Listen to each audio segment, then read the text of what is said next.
대학생들과 사회 현상을 놓고 솔직하게 토론하는 프로그램 허심탄회 시작합니다.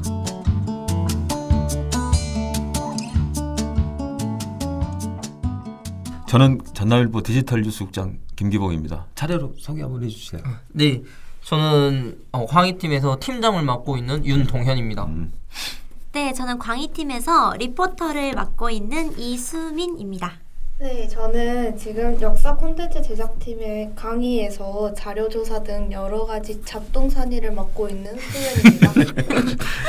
자, 오늘 주제는 수년 전부터 우리 사회의 키워드로 떠오르는 각자도생이라는 키워드를 골랐는데요.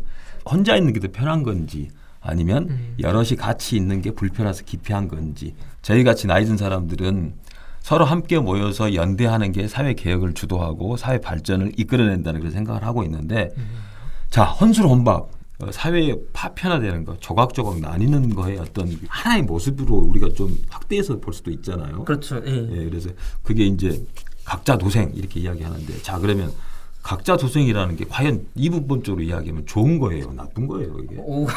좋은 거 나쁜 거. 뭐 한번 제가 먼저 말해볼까요? 저는 전혀 문제될 것은 없다. 그러니까 굳이 이렇게 말하는 이유가, 우리가 이렇게 각자도생을 한다는 건 필요에 의해 행동을 한다는 거. 그러니까 딱히 그게 이제 잘못됐다라고 생각하는 것은 그 이전에 어떤 그런 모습에 대한 그 뭐랄까 그 회상 그런 것이 이제 또 좋은 모습이 있었을 테니까.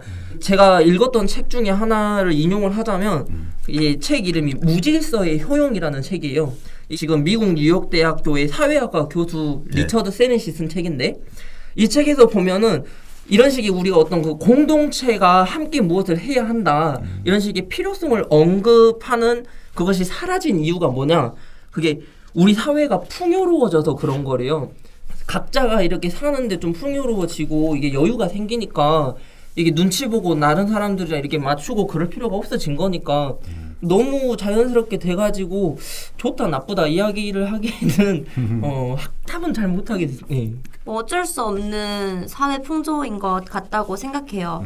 물론 다른 사람과 함께 어우러져서 보내면 더 사회성을 기를 수 있다거나 다른 사람들과 함께해서 많은 경험을 할 수야 있겠지만, 대학생의 시선에서 봤을 때 요즘은 취업하기도 너무 힘들고, 또 취업을 하려면 그냥 공부만 해서 되는 게 아니라 공모전도 나가야 되고 대외 활동도 해야 되고 너무 해내야 할 것들이 많거든요.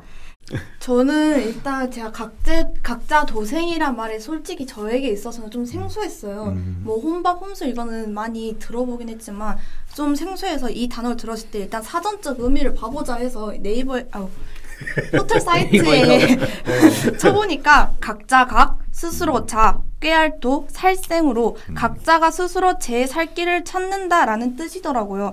이 뜻만 봤을 때는 일단 부정적인 그런 감정이 들지는 않았어요. 당연히 제 인생은 제가 스스로 가야 하니까. 근데 여기서 아무래도 이게 문제가 된 이유는 그 사전적 의미에서 더 나아가 혼자라는 거를 계속 강조하다 보니까 이게 문제가 된 것 같은데, 그러니까 적절하게 혼자 살고 적절하게 더불어 살고 뭐든지 적절하게 하면 할 수 있지 않을까. 우리 같이 그 공동체에 대한 그 연대 의식이 강요됐고, 자, 그런 부분에서 살아왔던 우리 이제 쉽게 말해서 86세대라 그러지. 사실상 각자 도생이 어떤 연대하고 반대되는 개념으로 생각하는데, 어떻게 보면 각자 잘 살아서 그게 연결이 돼가지고 총체적으로 모든 사람의 행복 지수가 올라가는 쪽으로 가느냐, 그렇지 않느냐, 이건 한번 생각을 해봐야 되잖아요. 근데 저의 생각은 몰라요. 이 말이 하면 제가 너무 사회성이 결여된 사람으로 느껴질 수도 있지만 이런 말을 해줘야 돼. 네. 친구 많아요. 불편한 사람이랑 회사에서 혹은 학교에서 부딪히는 것도 짜증나는데 밥 먹을 때만은 나는 편하게 먹고 싶다 할 때가 있을 것 같기도 해요. 뭐 밥 먹으면서 이 사람에 대해서 몰랐던 점을 알아간다거나 이 사람에 대한 좋은 면을 보고 뭐 기쁘고 대화를 나누고 화기애애한 식사 자리를 만들 수도 있지만, 또 한편으로는 사무실에서도 굳이 마주치는 이 상사와 혹은 학교에서도 굳이 계속 같이 수업 들어야 되는 별로 친하지 않는 후배와 억지로 내가 내 지갑을 열어서 밥을 사주면서까지 같이 밥을 먹고 불편한 이 식사 자리를 유지해야 한다면 저는 차라리 혼자서 편하게 밥을 먹는 게 좋지 않은가. 저는 저 개인의 행복을 추구하겠습니다. 사실 나도 그래요, 사실. 글쎄요, 저는 이게 그러니까 전체 다 같이 행복해지는 그거냐 아니면 개인의 행복을 추구하냐 이건데 네. 제가 제 입장에서는 제 세상의 주인공은 저잖아요. 그래서 타인의 행복보다는 일단 제 행복이 우선시라고 생각되다 보니까 당연하죠, 그건. 그리고 네. 어떻게 보면 감정 소비일 수도 있고 일단은 제 행복부터 찾아봐야 타인의 행복도 같이 찾아줄 수 있지 않을까라는 생각도 들긴 해요. 그렇죠. 당연한 얘기인데 이제 그 우려감이 이제 뭐냐면 꼰대들이 자꾸 이야기는 각자 도생의 사회가 되면 서로의 관계성이 아무래도 낮아지기 때문에 서로에 대한 관계가 낮아진다는 것은 서로에 대한 이해의 폭이 줄어들기 때문에 신뢰가 없고 그래서 총체적으로 그게 그 사회 자체가 저신뢰 사회가 될 우려가 높다. 그런 그 걱정을 하는 거죠. 고등학교 때 치열했죠. 고등학교 때부터 치열했죠. 네. 네. 여기 자료를 하나 찾아갖고 왔는데 그 KDI에서 한국개발연구원에서 대학생들한테 설문조사를 했어요. 대학생들은 설문조사를 했는데 한국, 중국, 일본, 미국 4개 대학생들 각 1000명씩을 샘플로 해가지고 조사를 했는데 자, 고등학교가 전쟁터다. 이렇게 응답한 그 설문 대상자가 한국 한 80% 정도 됐다 그래요. 중국이 40%, 미국이 40%, 일본이 13% 정도 되는데 결국 중국이나 미국이나 똑같이 대학 입시에 대한 부담감은 있지만 한국은 10명 중에 8명이 전쟁터라고 느끼는 거라는 거죠. 이 전쟁터에서 결국 나의 소소한 행복이 더 중요하다는 가치를 가지게 된 거 아닌가 이런 분석들이 있거든요. 근데 그 분석이 맞는 얘기예요? 저는 너무 동의합니다. 네. 고등학교 때 당연히 전쟁터였죠, 진짜. 저는 이런 전쟁터 같은 고등학교에 살아서 현재 지금도 대학생인데 전쟁터 같은 학교를 다닌다고 생각을 해요. 그러니까. 예를 들면 아침에 수업 때 아침 9시 수업 때 출석을 부르는데 출석에 대답하는 인원이 별로 없어요. 그러면 왜 다들 안 왔지? 다들 피곤해서 지각을 하나 보네. 속상하다. 이런 생각이 들어야 되는데 아싸 내 뒤에 한 3명은 잡았다. 맞아 이거 맞아. 이 수업은 결석률이 많으니까 내가 개판을 쳐도 삐뿌러 나오겠다. 그렇지. 이렇게 나도 모르게 악한 생각을 할 때 혹은 어디 대외활동 면접을 보러 갔는데 옆 친구가 너무 떨어가지고 말을 못하는 거예요. 막 부들부들거리면서 얼굴이 빨개져가지고 말을 못하는데 원래 같았으면 이 친구가 말을 잘 못하네 어떡하지 그렇지. 해야 되는데 머릿속으로는 아싸 내가 합격이다. 이랬을 때 내가 너무 전쟁터에서 자라져서 전쟁 용병이 돼가고 있는 건 아닌가라는 생각을 근데 솔직한 합니다. 심정일 것 같아요. 그게. 맞아.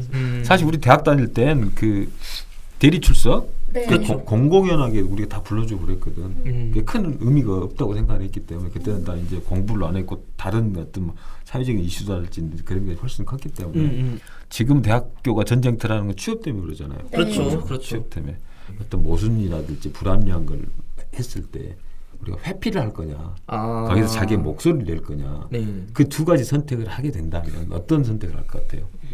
일단 제가 만약에 그 문제를 직면하게 된다면 그 문제가 제 삶에 어떤 영향을 주는지를 먼저 생각해 볼 것 같아요. 네, 저는 아까 질문이 분노하는 일이 있으면 회피할 것이나 표출할 것이냐였는데요. 예. 저는 아마 회피할 것 같아요. 왜냐하면 우리가 일제강점기를 예시로 들었을 때 투쟁을 했던 분들이 있고 뭐 회피하신 분들이 있잖아요. 제 생각에는 우리 다수가 자신이 회피할 것이라고 생각했기 때문에 투쟁한 사람들을 위인으로 생각하는 것 같아요. 우리 모두가 예를 들어서 다 무장투쟁을 할 거고 나라를 위해 한 몸 바치겠다 한다면 과연 우리가 알고 있는 그 위인들이 위인일까요? 근데 우리가 다 개인의 그 사사로움과 자신의 그 두려움 때문에 우리는 집에 숨어 있을 것만 같은데 저분은 폭탄도 던졌어 하기 때문에 그분을 위인으로 그렇지. 생각하듯이 저는 아직 근데 용기가 없는 일반 시민인가 봐요. 저는 아마 회피할 것 같고요. 좀 멀리서 지켜볼 것 같습니다. 그래요. 속상하죠. 네, 이게 그러니까 사실 이 생각도 고등학교 때도 해봤어요.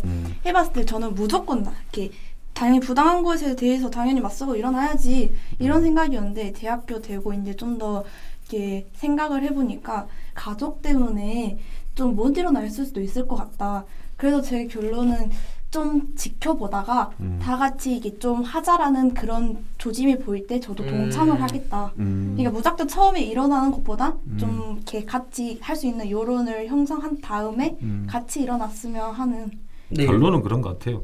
우리 같은 사람들을 봤을 때는 각자 도생 사회에 대한 그 부정적인 측면들, 네. 연대가 부족할 거고 저신뢰 사회가 될 것 같아서 어떤 사회 변혁을 하는데 그 동력을 약화시킬 거라는 우려가 있는데 현재 나타나고 있는 각자 도생이라는 것은 대학생들 개인의 행복 추구권하고 연결된 부분이고 그 행복 추구권이 왜 각자 도생의 모습으로 나타나냐 이런 걸 살펴보면 과도한 경쟁 사회, 그다음에 누군가는 앞장서서 어떤 일을 했는데 거기에 따른 충분한 보상을 만들어지지 못한 사회적인 부분들, 이런 부분들이 결국 각자 도생 사회가 대학생들로서는 현재 행복 추구하고 연결되는 그런 상황이 된 것 같아서 이게 어떤 게 좋은지는 잘 모르겠어요. 네.